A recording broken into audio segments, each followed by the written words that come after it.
Bonjour à tous, j'espère que vous allez bien. On se retrouve pour un nouveau tuto sur le semis de tomates. Donc on va voir comment faire des semis de tomates, plus particulièrement pour nos tomates greffées qu'on veut faire. Souvenez-vous, il y a maintenant 10 jours, j'avais semé les petites tomates petits moineaux qui sont ici, qui ont déjà bien poussé dans mon meuble à semis. Ils sont magnifiques. Hop, j'ai quasiment 100% hein, de réussite. Peut-être juste deux qui n'a pas poussé. Deux alvéoles, donc de mes graines, donc tant mieux. Mes petites salades, comme ça j'en profite aussi pour vous montrer mes petites salades. Eh ben, regardez comme c'est beau. Elles sont belles hein, les salades. Hein, voilà. Donc, écoutez, les graines que j'ai achetées hein, de chez Bokeh, elles marchent super bien. En tout cas pour les salades, quasiment tout est sorti, hein, donc je suis vraiment heureux. Donc tant mieux. Donc là on a fait, donc souvenez-vous, les petits moineaux, hein, ça ce sont ce qu'on appelle les porte-greffes. Et on va voir maintenant les greffons qu'on va mettre dessus, hein, qu'on doit exactement semer 10 jours après les petits moineaux. Hein. Et ça dépend des variétés de porte-greffes. Ça, c'est très important. Si vous prenez des F1, etc., Arnold, etc., vous faudra les semer en même temps. Hein. Il y a des porte-greffes qui se sèment en même temps, d'autres qui se sèment plus tard, plus tôt. Bref, ça dépend du porte-greffe. Attention, les petits moineaux, je rappelle, ce n'est pas un vrai porte-greffe, mais il est quand même assez sympa. Je l'ai fait l'année dernière.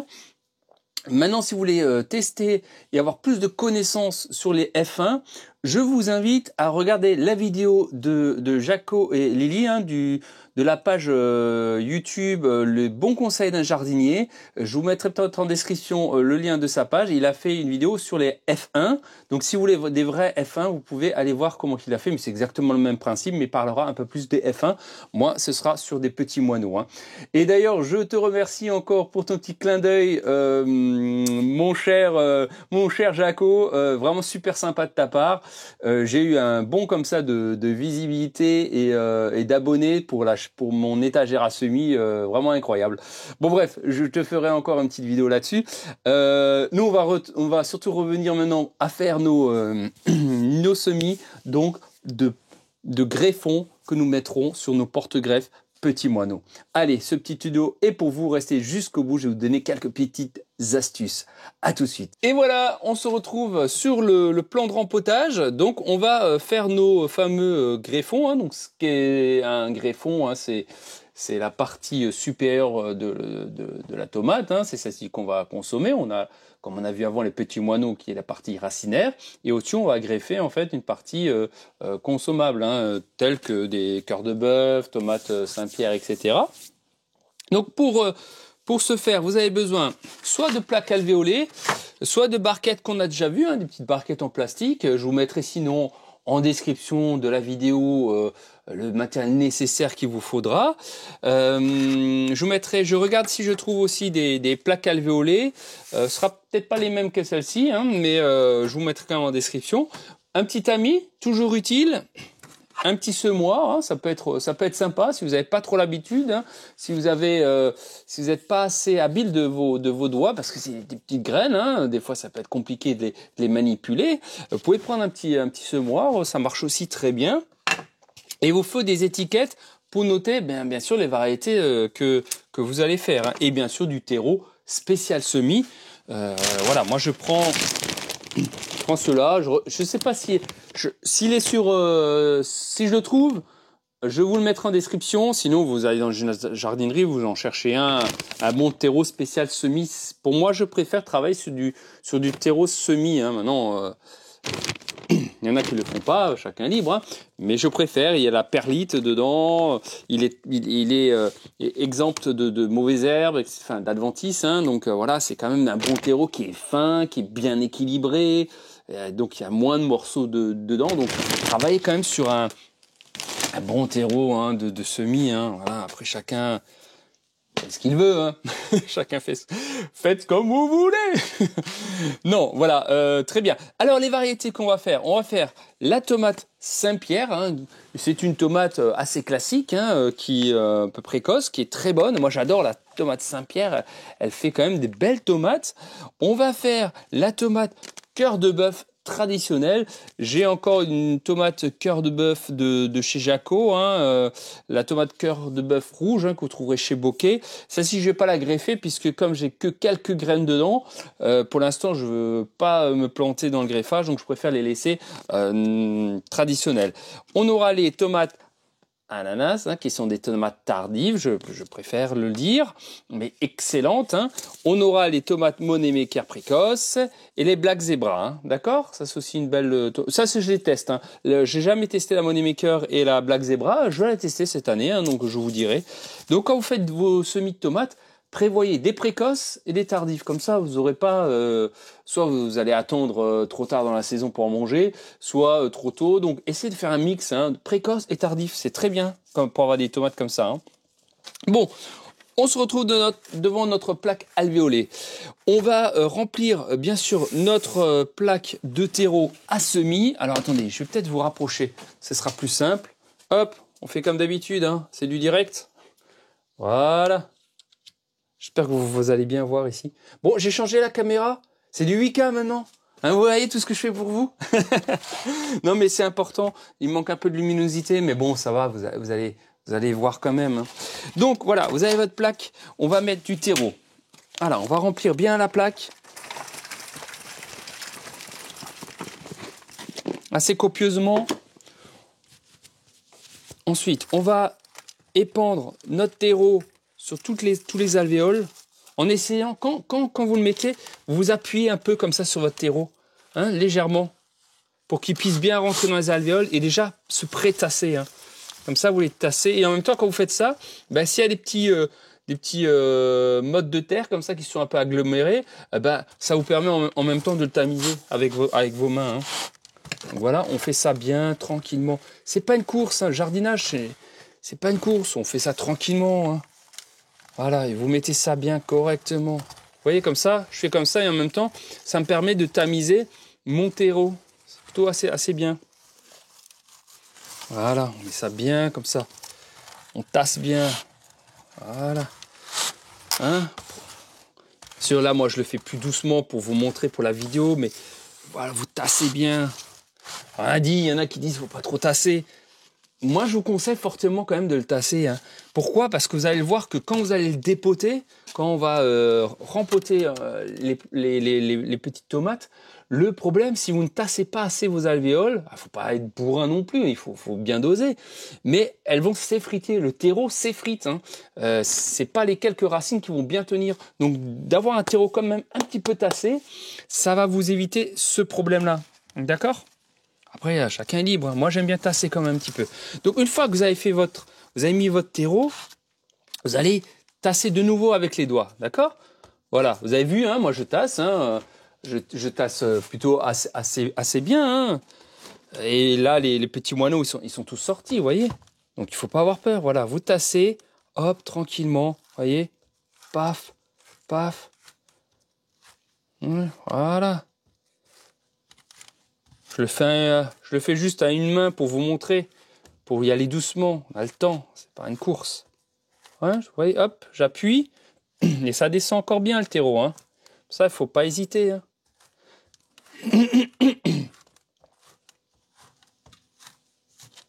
Voilà. Vous voyez comme ça descend bien. Voilà. Et après, une fois que ça a bien descendu, on remet de nouveau du terreau dessus, un petit peu. Hop, pour fermer un peu les alvéoles. Voilà, on referme tout ça, vous voyez, les petits morceaux là, on les laisse de côté. Voilà, on remet un peu. On est nouveau à fleur, hein, le terreau est à fleur. Hop, là-bas, il m'en manque un petit peu. Et ce que je vais faire, c'est un dernier tassement avec l'outil que j'ai pas sur les mains, comme d'hab. Je l'ai utilisé. Ah, elle est là. Voilà, hein, un petit transplantoir. Et comme ça, vous allez encore légèrement tasser. Voilà. Hein, pour qu'on ait un petit trou léger, que ça s'enfonce. Et ça, on va le faire sur vraiment toutes les alvéoles. Voilà.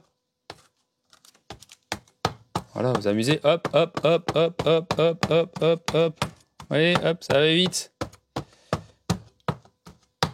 Vous en faites pas, hein. Même si c'est un peu un peu tassée, c'est pas grave. Non. Les racines, elles vont trouver leur chemin. Hein. Faut pas croire. Si vous saviez la force qu'a une racine, une plante, hein, vous seriez étonné. Hein. Vous savez qu'une racine, même d'une adventice, hein, ça peut vous soulever du crépi, des morceaux de béton, sans problème. Hein. C'est fort, hein, une plante. Hein. Le système racinaire d'une plante est quand même assez important. Hein. Voilà, j'ai rempli mon alvéole de terreau, j'ai tassé encore une fois. Maintenant, il n'y aura plus qu'à besoin de mettre nos petites graines, hein, nos petites graines de tomates. Bon, allez, on va commencer par les Saint-Pierre. Donc là, c'est pareil. Alors, je vais vous mettre encore plus proche. Comme ça, vous allez vraiment bien voir. Ça, c'est vachement important. Regardez. Hop. Voilà. Et donc, vous prenez votre sachet de graines. Hop. Moi, je l'ai fait à la main. Sinon, vous prenez comme je vous ai dit, hein, voilà, vous prenez ça. Ça marche aussi très bien. Tout dépend de votre agilité. Donc, j'ai mes petites graines ici. Et là, je vais en prendre une par une, que je vais mettre une graine par alvéole. Comme ça. Ok? Voilà. Une par une, tranquillement. Des fois, il y en a deux. Faites attention. Eh ben, vous les frottez et vous les enlevez. D'accord? Voilà. Et je vais faire comme ça. Par contre, une chose, toujours mettre ce que vous plantez, ce que vous semez. Donc, une petite étiquette. Voilà, toujours mettre ce que vous... Sinon, vous ne savez pas ce que vous avez semé. D'accord? Hop, là, je sais que c'est des Saint-Pierre. Voilà. Bon, je vais remplir toute la plaque et puis on se retrouve tout de suite après. Hein. Voilà, j'ai terminé de remplir toutes mes alvéoles. Hein, donc, vous pouvez voir qu'il y a dans chaque alvéole, il y a une petite graine. Et on finira simplement par un autre petit tamis et on va tamiser un peu de terreau par-dessus. Hop, on va mettre ça là-dessus. Une fine pellicule. Hein. Il n'y a pas besoin de mettre plus d'1 millimètre. Hein, 1, 2, grand maximum. Il n'y a pas besoin de plus. Vous voyez, j'ai juste tamisé comme ça. Alors, on n'est pas forcément obligé de le faire. Moi, je le fais parce que j'aime bien le faire. Et je préfère avoir un bon petit lit pour mes semis. Pour avoir un maximum de chances d'avoir une bonne réussite de levée de graines. Hein. Vous voyez, hop. Il est tout fin, tout bien, tout beau, bien tamisé.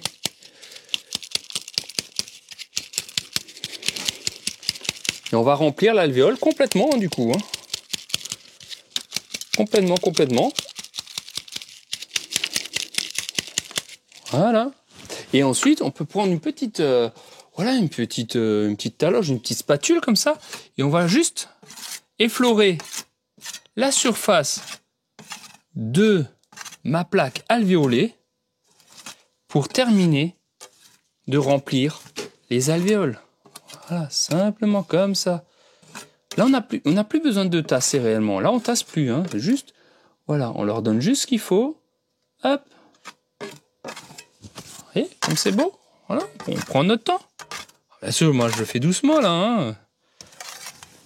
Les professionnels vont un peu plus vite. Hein. Mais voilà, c'est pour vous montrer. Voilà, hop, comme ça. Regardez comme c'est beau. Voilà la plaque. Très important. Faire ça proprement. Voilà. Et regardez la plaque comme elle est belle. Et bien sûr, il faut finir par un bon arrosage très copieux. Hein, ça, c'est vachement important. Donc, vous allez prendre un pulvérisateur. Moi, je vous conseille un pulvérisateur. Sinon, vous pouvez prendre un petit... voilà, un petit arrosoir comme ça. Hein. Moi, je préfère au pulvérisateur. Et je vous conseille fortement de mettre de l'eau tempérée, un peu tiède. Hein, pas brûlante, hein, pas chaude, mais tempérée. Ça, c'est important. Vous allez gagner en levée. Et après, on arrose bien. Copieusement.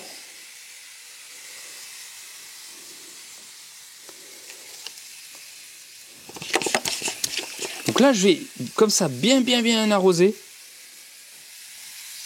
Et après, ce ne sera pas tout. Alors, soit vous l'arrosez avec le pulvérisateur, soit vous pouvez arroser par capillarité, c'est-à-dire mettre de l'eau dans votre bac qui est en dessous et laisser en moins 3/4 d'heure le temps que l'eau monte dans le terreau. C'est ce qu'on appelle arroser par capillarité. Alors c'est pas tout. Hein, ce qui est important ensuite, alors attendez, je vais juste lever un peu, voilà, vers là, histoire qu'on puisse quand même se quitter en vous voyant. Hop, faire ça comme ça. Tac, voilà. Donc, ensuite, votre plaque, vous allez la mettre à la lumière. Donc pas tout de suite, hein, mais une fois que ce sera levé, il faudra le mettre à la lumière. Il faut au minimum, moi je dis 12 heures. Hein. On peut aller jusqu'à 14, hein, au moins 14 heures, mais 12 heures c'est pas mal. 12 heures d'ensoleillement, à une température minimum de 18 degrés. 18 degrés, ce sont des températures optimales. Ça ne veut pas dire qu'à 15, ça va pas pousser, d'accord? C'est une optimisation. L'aubergine, la dernière fois, elle pousse une optimisation de 24 à 25 degrés, mais elle pousse aussi à 20 degrés. C'est juste qu'il y a ce qu'on appelle une optimisation, c'est-à-dire la vitesse de pousse, de germination sera plus rapide quand vous avez atteint ces températures-là. Ça ne veut pas dire que 1 degré ou 5 de moins, ça va pas pousser, mais c'est trop lent. Et plus c'est frais, par contre, il y a quand même un minimum à avoir. Hein, on peut pas non plus faire 5 degrés, ça marchera pas. Mais la tomate, elle peut très bien pousser à 14-15 degrés, c'est pas un souci. Mais 18, c'est pas mal. 18, c'est une bonne température pour elle. Donc, il vous faut le mettre à la lumière pendant 12 heures, sauf qu'on a un problème actuellement. On est fin janvier, début février. Eh ben, il n'y a pas assez d'ensoleillement. Il se couche à 17 heures. Il faudrait qu'il se couche à presque 20 heures aujourd'hui, la luminosité, hein, le soleil. Donc, il va falloir les mettre sous lumière, hein, lumière artificielle, donc soit sous un meuble à semis, comme vous avez vu, une étagère semis. Vous regardez dans sur ma chaîne, j'ai fait une vidéo spéciale pour ça. Ou alors, vous pouvez opter pour ce type, hein, pour ce type de lumière que vous allez mettre dessus. C'est pas mal, hein. Alors moi, j'avais ça avant et c'est vraiment chouette. Vous mettez ça comme ça au bord là de votre table, hop, et après vous les mettez, vous disposez vos lumières dessus. Et là, pour 4, ça suffit pour une plaque, par exemple. Hein. Donc d'accord, ça c'est très important. Donc réglez ça. Je vous ferai aussi une vidéo. Hein. Vous m'avez beaucoup demandé sur la couleur de la lumière. Vous en faites pas, je vais vous faire une vidéo. En attendant, vous mettez du blanc, blanc froid, hein, ça suffit comme luminosité et surtout bien sûr à la chaleur. À la luminosité uniquement quand ça germe. Et tant que ça n'a pas germé, vous pouvez les laisser à l'ombre, hein, c'est pas grave. Et vous pouvez les mettre dans votre salon. Mettez-le dans le salon, c'est pas un souci, hein, tant que vous avez de la lumière et un minimum de 18 degrés pour une optimisation de levée de la graine. Bon, à part ça, ben j'ai plus rien d'autre à vous dire. Vous voyez que c'est facile. Donc ça, c'est ce qu'on appelle hein, des tomates. C'est les greffons que je vais faire, que je vais mettre sur mes petits moineaux. Voilà. Bon, en tout cas, j'espère que cette vidéo vous aura plu. Comme d'habitude, n'hésitez pas à liker, à vous abonner. Si vous avez des questions en commentaire, je n'hésiterai pas à y répondre. Et on se retrouve prochainement pour des nouveaux tutos sur le potager, sur les semis. Prenez soin de vous et à très vite. Ciao, ciao!